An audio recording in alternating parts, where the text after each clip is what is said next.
Why has the history of African peoples been erased? Well, we don't live in a fair world. Things aren't fair. You don't get equal opportunities. You get the opportunities that you create for yourself. And if someone gets in there first and they conquer you, they colonize you, they enslave you, they simply make your history disappear to make it look like they conquered, colonized, and enslaved nobodies. When people have a history, that makes you a somebody. So if you remove the history, you become a nobody.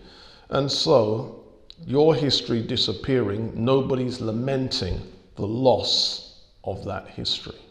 That's why conquerors, colonizers, and enslavers make the people whose history they've conquered, colonized, and enslaved disappear. There are psychological reasons why people would want to associate themselves with a history.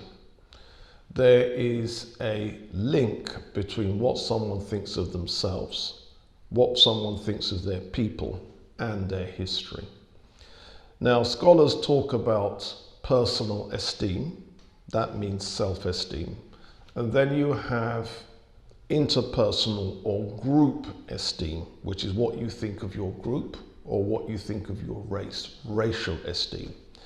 Self-esteem and racial esteem are not the same thing.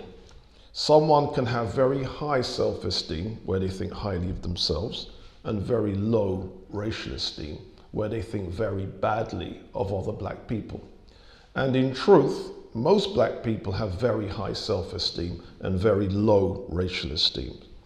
And that's one of the reasons why black people are prone to fight each other, prone to disagree with each other, prone to conflict with each other, because someone thinks very highly of themselves and someone thinks very lowly of their group.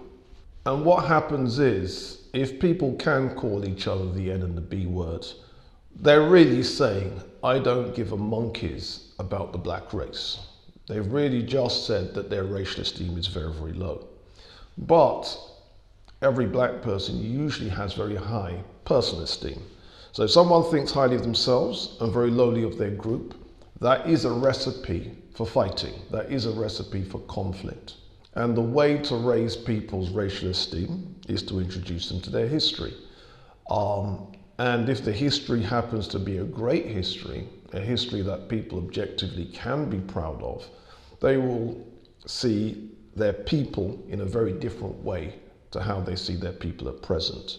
And that's the difference between high self-esteem, low racial esteem, to having a balance where you have high self-esteem and high racial or ethnic esteem. The purpose of my work generally is to build that psychological balance between high personal esteem and high self-esteem.